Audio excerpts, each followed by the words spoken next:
Coming up next, reaction to another setback for a Center County man fighting for his freedom.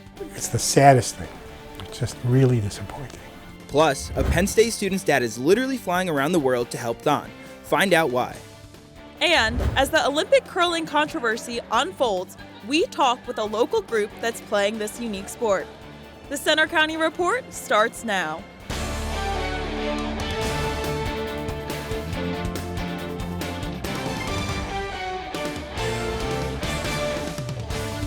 Good afternoon, I'm AJ Nemitz. And I'm Julia Henry. Thanks for joining us for the Center County Report.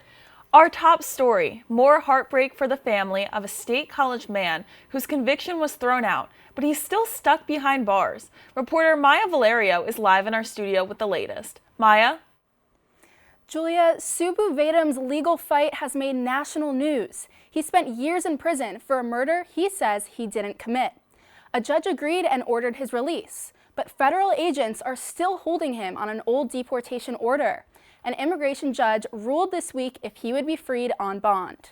Penn State students and faculty gathered on campus to watch a live court hearing for Subbu Vedam. The 64-year-old was hoping an immigration judge would free him on bond from a Pennsylvania ICE facility while his case moves forward. But the judge said no. Sasha Meinrath, president of the advocacy group Defending Rights and Dissent, was among those watching. My hope was that the judge would recognize this miscarriage of justice and act accordingly. Unfortunately, the judge chose instead to continue this miscarriage of justice. Vedam spent 4 decades in prison for murder before a judge overturned the conviction. The judge ordered his release last year, but ICE took him back into custody on a decades-old deportation order. He's been fighting that for months. Journalism professor Russell Frank, a longtime supporter of Vedam, says the denial is especially painful. Just, you think you're like this close to regaining your freedom, and now it's 3-4 months and still no end in sight. Frank has been visiting Vedam behind bars for over a decade. He's had to be patient in a way that I can't even imagine being patient. He's had to endure disappointment after disappointment. My heart really just goes out to him. In a statement released after the ruling, Vedam's sister said the family was saddened he would remain in detention after already serving decades for a crime he didn't commit. But they remain hopeful. She said, quote, "Subbu is nothing if not resilient, and we're resolved to emulate the example he sets for us by focusing on the next step in his fight to freedom. We continue to believe his immigration case is strong and look forward to the day we can be together again." People told me gathering to watch wasn't just about the proceeding. It was about showing support for a local community member and bearing witness to a case they believe highlights broader problems in the justice system. I'm Maya Valerio reporting. Back to you. Thanks, Maya. Another case making national news is the search for Nancy Guthrie in Arizona. And as reporter Bronwyn Liber tells us, DNA evidence may be needed to solve it. The search for Savannah Guthrie's missing mom, Nancy, has baffled investigators and fascinated the public for weeks. Authorities say as many as 50,000 leads have now poured in, with more than 1,600 tips submitted through the local tip line alone.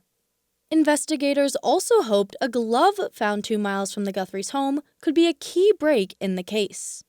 Before finding the glove, this ring camera footage was the only solid lead investigators have. They're now saying the glove is similar to the one being worn by the man in the video, and DNA from it could be the key to solving this case. Turns out, DNA from the glove did not match anyone in the national law enforcement databases. But experts we talked with here at Penn State say DNA may ultimately solve the case. That's how powerful it is. It's as powerful, if not more powerful, than fingerprint analysis, which of course has been used for positive identification for decades or for centuries, really. Founder of Forensic DNA Consultants and now professor at Penn State, Dr. Mitchell Holland says DNA can be found on just about any surface. Whatever the surface may be that makes sense in terms of somebody may have touched it and left their DNA. So if you pick up a pencil and you use it to write something, you're leaving sloughed dead skin cells on the surface of that pencil. While the glove didn't match anyone in the Combine DNA index system or CODIS, Gloria Ruiz, a former DNA analyst now teaching at Penn State, says that can still change.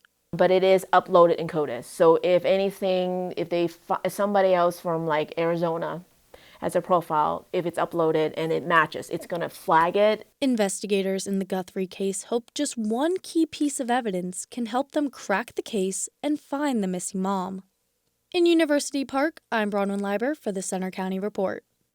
The FBI is offering a $100,000 reward in the Guthrie case. Center County's CATA bus service will get a deep look into its efficiency and services thanks to a group of Penn State students. Over the past week, the Center County documenters, part of the Belisario College's News Lab, have covered the 18 weekly bus routes that serve the county, across times ranging from 7 a.m. to midnight. The students are riding the buses, surveying and reporting on bus conditions, and speaking with riders. Full results are expected in the coming weeks. The State College School Board has approved the next step in the building of a new school. The board is seeking bids for the new Park Forest Middle School project. The new building will replace the existing school, which was built in 1971. It'll be across the street from the current building between Circleville Park and Valley Vista Drive in Patton Township. Construction is expected to begin in May. Construction cones and jackhammers usually mean keep out, but in downtown State College, those obstacles are being turned into an invitation. Reporter Mia Tricarico shows us how the Calder Way construction crawl is helping local businesses. Torn up roads and detours aren't exactly eye candy. In fact, for business owners on State College's Calder Way, they've historically been a nightmare. Phase 1 of construction last year was a $6.6 million headache that left local commerce and foot traffic stalled. Some shops reported a 20 to 30% drop in revenue. But this time, the Downtown State College Improvements District is trying to turn the rubbish into a resource. They're rebranding the latest construction disruption as the Calder Way Construction Crawl. We're the biggest cheerleader for the businesses, and they trust us. They know that if we don't have the answer, we will get it for them, and we will find the resources. So unfortunately, with that comes along a lot of frustration, and it may not be directed towards us, but frustration in general with what's happening outside. The crawl transforms a walk through the construction zone into a scavenger hunt, where kids can grab a free hard hat at the Growing Tree Toys, collect stickers from 12 participating businesses, and trade them in for a free activity book. While the kids are focused on the prizes, for longtime business owners like Stephen Miska, the excitement comes with a side of vibrating floorboards. It's like they do one thing and then they go back and do something again and again and again, and it's probably a different thing, but every summer it's roads ripped up, alleyways ripped up. Even with the construction hats and stickers, the reality remains that some of these businesses are still tucked behind these cages and cones, just inches away from heavy machinery. And although the noise may be temporary, business owners are hoping the support from the community isn't. But they're trying to make the best out of a tough situation. In State College, I'm Mia Tricarico for the Center County Report. Parents, don't forget there's something in it for you too. Once your kids finish the crawl, you can enter to win a $150 downtown gift card at the Improvement District office. One winner is drawn every month. After 40 years, Penn State School of Music is ending the Penn's Woods Music Festival. The university says the decision allows it to focus on initiatives that directly support student learning and professional development. School leaders say while the decision was tough, the festival's spirit will continue through new programs and partnerships designed to better serve students and the community. This weekend, Penn State's THON returns to the BJC as students raise millions of dollars to help families dealing with pediatric cancer. Reporter Brooke Casey is there live with the story. Brooke? I'm live at the BJC, where in less than 6 hours, the 46-hour dance marathon is set to kick off. Now, while thousands of students get ready to stand against pediatric cancer, one Penn State parent took supporting his daughter to a sky-high level. Every year, thousands of Penn State students spend months fundraising for THON, a year-long effort that benefits families fighting pediatric cancer. The culmination is the 46-hour, no sitting, no sleeping dance marathon. For junior Maddie Tuckman, a Sigma Kappa member, THON has been a big part of her college experience.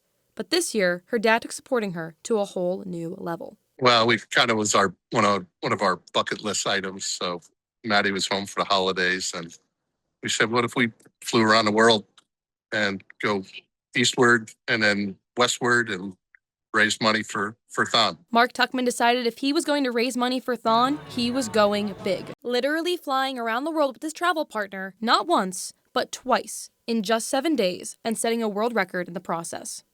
Traveling from New York to Dubai to Sydney and beyond, documenting every stop on LinkedIn and his personal website to spread awareness for the cause.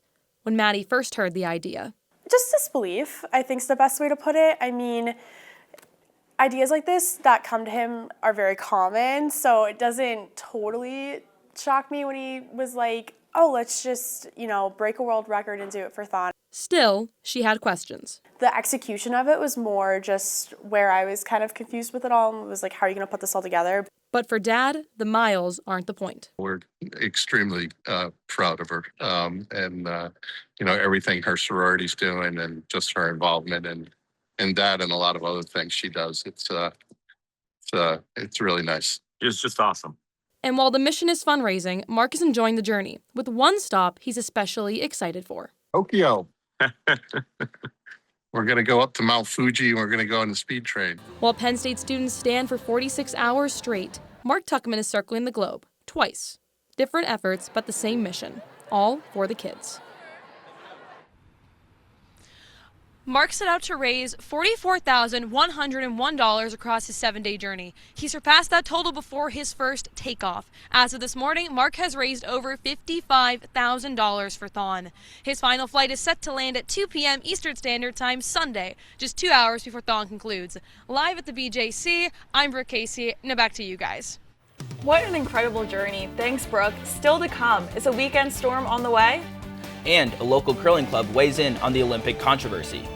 Also coming up, how 2 student entrepreneurs created a new game that's already taking off.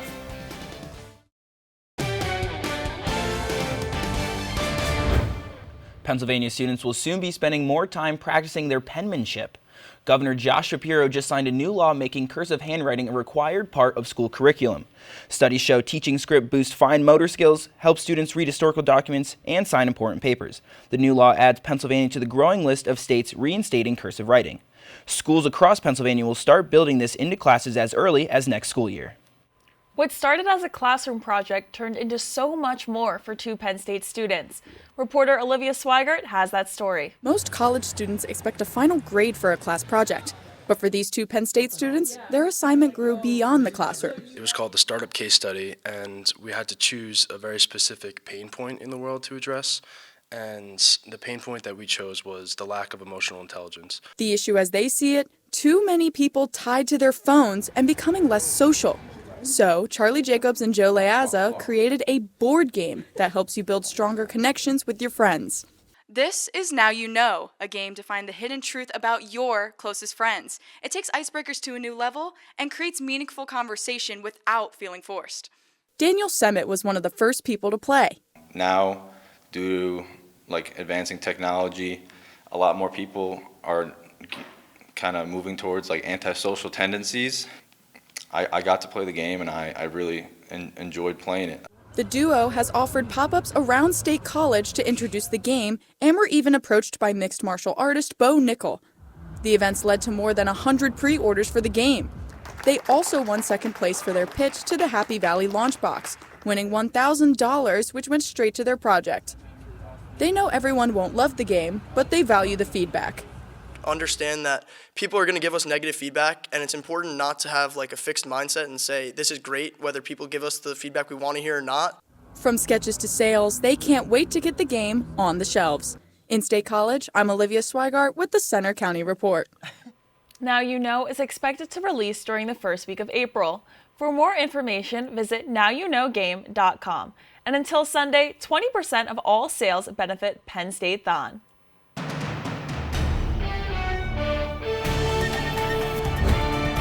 It has been a warm, albeit wet, lead up to your THON weekend. But is that warmth forecasted to continue? Right now we're sitting at 39 degrees with a slightly noticeable wind chill, bringing our feels like temperature down to 34.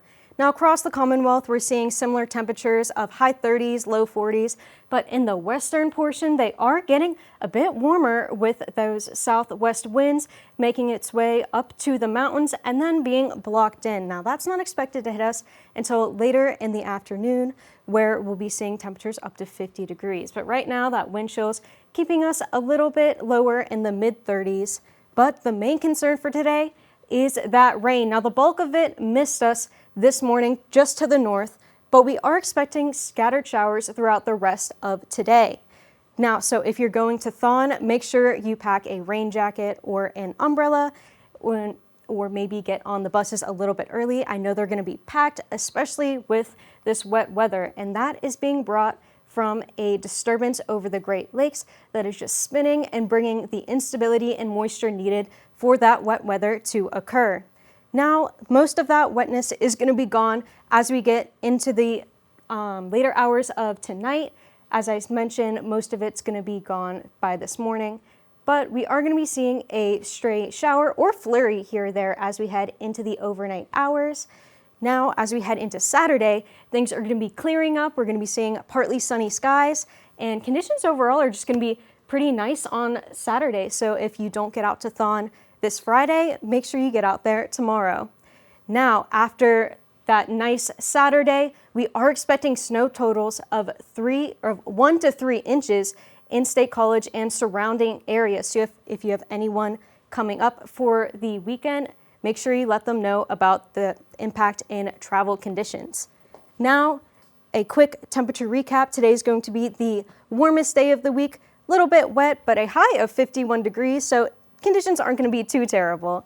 Temperatures are going to be dropping a little bit as we head into overnight. Winds are going to be picking up, but clouds are expected to clear just a little bit tomorrow. We're going to be seeing a lot of that sun, so even though it's going to be a little bit colder, conditions are going to be overall quite pleasant.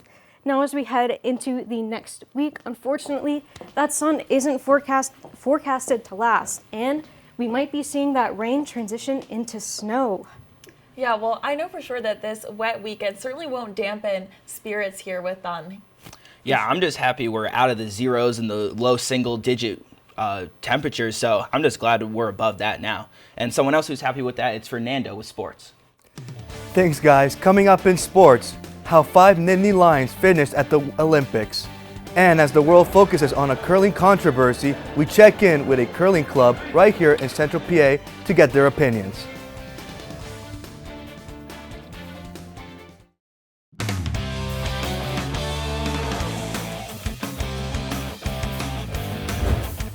I'm Fernando Martinez with sports. Penn State Wrestling will take on Princeton tonight after clinching the Big Ten regular season title last week against Ohio State. In front of a record crowd of more than 16,000, the Nittany Lions beat the Buckeyes 36-5. It's their 6th consecutive regular season title and 85th straight dual win.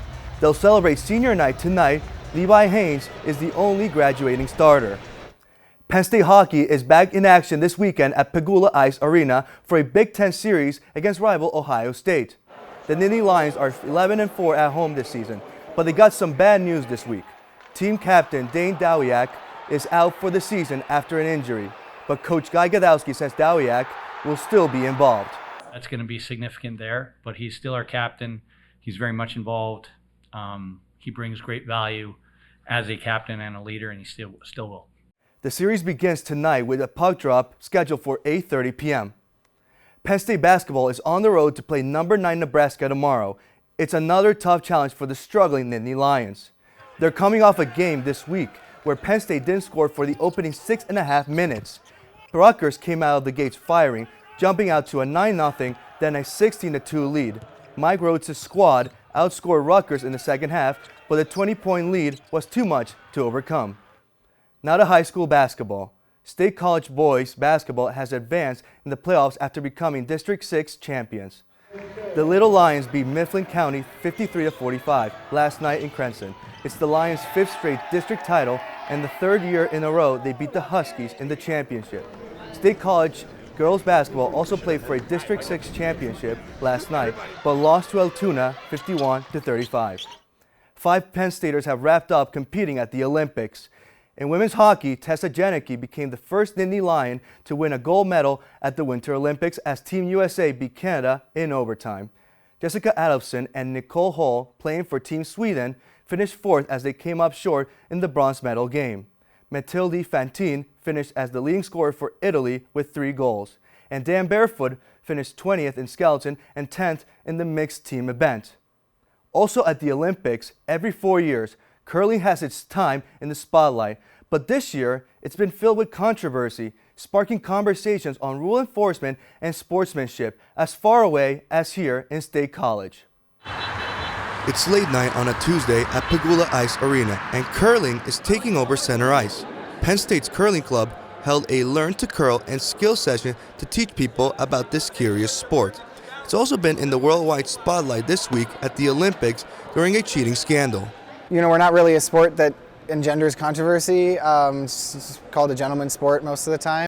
Cheating allegations began during Canada's match against Sweden, with a Canadian curler accused of double touching his stone. No violation was called, but it led to fiery confrontations between both teams, and more cheating accusations popped up in other matches too. Yeah, it was definitely an unusual situation with the Canadian team and the reaction afterwards. Curling is a team sport where players slide stones toward targets and use brooms to sweep the ice to change the stone's speed and direction.